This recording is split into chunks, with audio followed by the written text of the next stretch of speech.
여러분 안녕하십니까? 광주 MBC 뉴스데스크입니다. 한국에너지공과대학교가 개교한 지 2년도 안 돼 위기에 봉착했습니다. 한국전력의 재정 어려움을 이유로 정부에서 출연금 삭감을 검토하고 있기 때문인데요. 미래에너지연구와 지역사회 균형 발전을 위해 지난 정부가 국정과제로 추진했던 사업인 만큼 반발이 적지 않습니다. 김초롱 기자의 보도입니다. 세계 최초의 에너지 특화 대학인 한국에너지공과대학교입니다. 에너지 신소재와 수소에너지 등 5대 유망에너지 분야에서 전문 인력을 양성하고 연구와 개발을 확대하기 위해 세워졌습니다. 지난해 3월 건물 1동을 시작으로 학교 문을 연 만큼 앞으로 건물을 더 지어 2025년까지 학부생 400명, 대학원생 600명 규모로 운영할 계획입니다. 하지만 예상치 못한 난관에 봉착했습니다. 정부가 최근 한전공대의 출연금을 축소하는 방안을 검토하는 것으로 알려져 학교 운영에 어려움이 예상됩니다.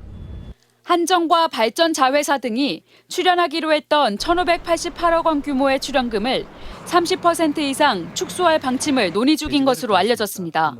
지금 한전이 워낙 상황이 어렵기 때문에 자구력 차원에서 전반적인 투자를 효율화한다는 것은 삼축 동자도 다 이해할 수 있는 일입니다. 한국에너지공대는 출연금 축소가 현실화될 경우 캠퍼스 건설과 연구과제 수행, 교원 확보 등에 영향이 있을 것이라고 답했습니다. 한마디로 설립 취지마저 흔들릴 수 있다는 겁니다.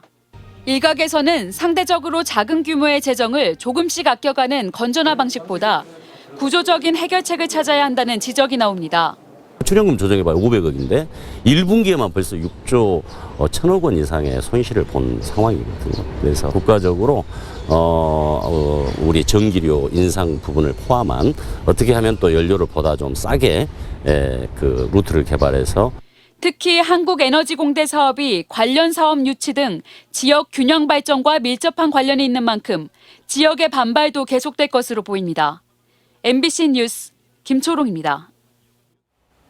남해안 도서지역 주민들은 도시에서는 미처 체감하기 어려운 생활 불편들을 겪어오고 있는데요.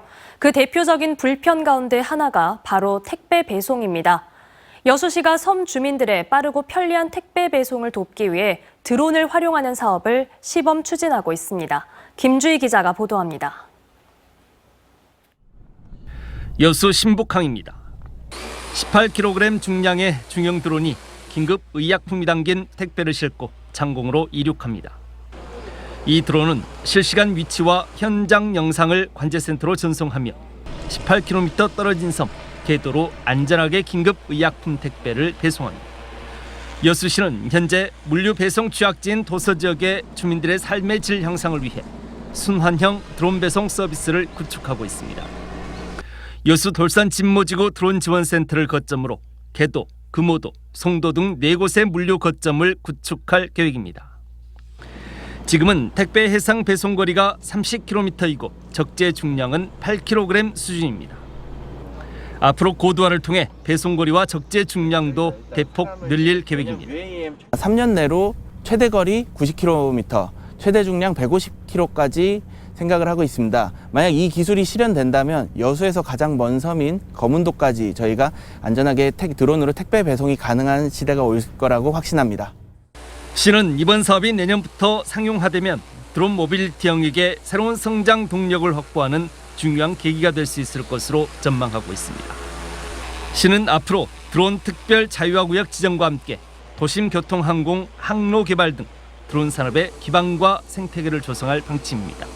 1차적으로 드론 자유화 구역이 선정이 되게 되면은 그를 계기로 해가지고 그 관광 분야에서부터 드론을 활용해가지고 관광 투어리즘을 시작하려고 하고 있고요. 또 사람이 탈 수 있는 드론 도심교통 항공 드론을 활용해서 우리가 가고자 하는 목적지를 갈 수 있도록 준비하고 있습니다. 남해안 365개 섬을 품고 있는 여수시. 육지와 섬을 공간적 제약 없이 연결하는 드론 택배가 드론 모빌리티 선도도시로 발돋움할 수 있는 새로운 시작점으로 기대감을 키우고 있습니다. MBC 뉴스 김주입니다. 새벽부터 청소를 하는 환경미화원들의 근무 여건이 최근 나아졌다고는 하지만 아직도 열악한 곳이 많습니다. 샤워장이 없는 구역을 담당하는 일부 환경미화원들은 주차장 관리 사무실에 마련된 조그만 화장실을 샤워장으로 이용하고 있습니다. 서일영 기자가 취재했습니다. 목포의 한 공영주차장입니다. 주차장 안쪽에 관리사무소가 있고 그 안에 화장실이 있습니다. 세면대와 변기, 그리고 샤워기가 같은 곳에 있습니다. 주차장 관리사무소 직원용이지만 목포시 호남동 등에서 거리 청소를 담당하는 환경미화원 20여 명이 씻기 위해 이용하는 공간이기도 합니다. 저희가 지금 공중 화장실에서 샤워를 하도록 되어 있습니다. 이거는 인권이 문제가 되는 걸로 저는 생각을 합니다. 목포시 거리 청소 담당 구역은 모두 4곳. 3곳은 최근 새롭게 지었지만 한 곳은 여전히 열악한 상황입니다. 예산이 없다는 이유입니다. 목포시 대양동 쓰레기 매립장 내에 있는 컨테이너. 이곳에는 차량을 이용해 쓰레기를 수거하는 환경미화원들의 샤워 공간이 있습니다. 그런데 샤워기는 한 개뿐. 샤워실에는 문이 고장나 잠그는 것은 물론 제대로 여닫는 것도 힘든 상황입니다. 30분 다 오픈돼 있고 하는데 지금 여기서 어떻게 샤워를 해? 제가 못하죠. 3수 정도 하고 가죠. 그런 사항은 알고 있습니다. 예, 그래서 저희가 개선할 부분이 있으면 이제 점차 이렇게 개선을 하려고 하고 있습니다. 이처럼 근무 여건이 열악하다 보니 목포시 환경미화원들의 업무 만족도는 전남 5개 시단위 기초자치단체 가운데 최하위, 22개 시군 중에서도 20입니다. 실질적으로 환경미화원의 휴게시설, 보호장구, 이러한 안전 작업에 대한 기본 조건 자체가 갖춰지지 않았다. 상시적으로 지금 결혼 상황인 거고요. 그러다 보니 환경미화원 한 분이 1.7명의 일을 해야 되는 이런 상황에 노출이 돼 있습니다. 그런데도 목포시는 최근 환경미화원들의 근무 여건을 더욱 열악하게 만드는 조례 개정까지 추진했다가 뒤늦게 철회하기도 했습니다. 환경미화원도 인간답게 일하고 싶다는 외침을 귀 기울이기가 그렇게 힘들까요? MBC 뉴스 서희령입니다. 기아 타이거즈가 힘겨운 중위권 싸움을 이어가고 있지만 신인 선수들은 당찬 활약으로 팀 내 비중과 존재감을 키우고 있습니다. 양현종 선수는 162승을 거둬 역대 최다승 2위에 등극했습니다. 한신구 기자의 보도입니다. 지난주 한화 LG를 상대로 2승 4패로 위닝 시리를 내준 기아 타이거즈. 중요한 순간에 나온 실책에 발목이 잡혔습니다. 지난 28일 하루에만 4개의 실책을 남발했고 한화전에서도 초반 실책으로 기세를 내주면서 상승세가 꺾였습니다. 기아의 대투수이자 꾸준함의 대명사 양현종 선수는 162승으로 KBO 통산 다승 단독 2위로 올라섰습니다. 앞으로 4승만 보태면 양현종 선수는 역대 선발승에서 은퇴한 송진우를 넘어 1위로 우뚝 서게 되고 이닝 부문에서도 2212이닝으로 역대 3위에 자리 잡는 등 프로야구 역사에 한 획을 긋고 있습니다. 기아의 신인 윤영철과 2년차 최지민은 인상적인 활약으로 신인왕 경쟁에 본격적으로 뛰어들었습니다.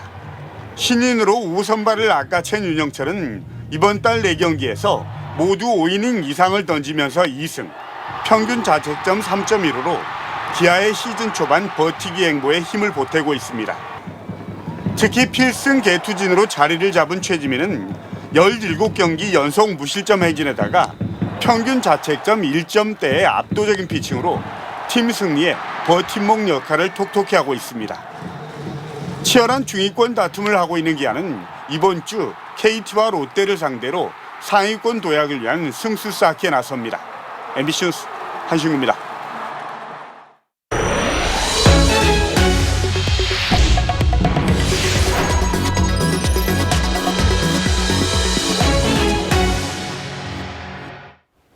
자본과 인력이 수도권에 몰리면서 발생하는 지역 소멸과 OTT 등 새로운 플랫폼의 등장으로 지역 MBC가 생존 위기를 맞고 있습니다.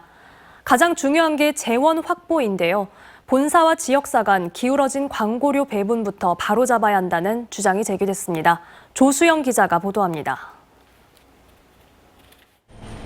수도권 집중 현상과 급변한 디지털 미디어 환경으로 고사 위기에 몰린 지역 MBC.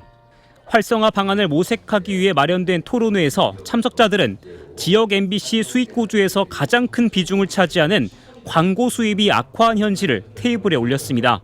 광고 수익을 통해서 이제 유지가 되어 왔는데 디지털 미디어 환경으로 변하면서 레거시 미디어들이 지금 많이 줄어들고 있는 게 사실이죠.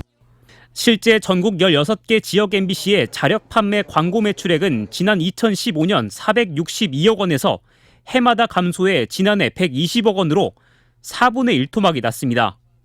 2000년대 들어 간접 광고와 중간 광고 같은 새로운 형태의 광고가 서울 본사가 제작한 프로그램에 안착하면서 지역 광고 물량이 본사로 흡수된 때문으로 분석됩니다. 특히 예능과 드라마에서 등장하는 간접 광고는 해마다 100억 원 안팎의 매출 실적을 보이고 있습니다. 지역 MBC를 통해 지역에도 간접 광고가 송출되고 있지만 지역에 배분되는 몫은 전혀 없는 게 현실. 이 같은 불합리한 광고료 배분은 서울 본사와 지역사 간의 수직적인 의사결정 구조에서 비롯되고 더욱 고착화되고 있다는 지적이 나왔습니다. 광고 배분율 협상을 하는데요. 서울 MBC가 지역 16개 MBC를 51% 이상 지분을 보유하고 있지요. 협상이 대등하게 이루어질 수 있겠는가? 전 국민이 열광하는 대형 스포츠 이벤트가 열리면 지역사의 상황이 오히려 더 나빠지는 것도 짚어볼 대목입니다. 지난해 카타르 월드컵 기간 MBC TV 방송이 올린 광고 매출에서 지역 MBC의 점유율은 25.7%.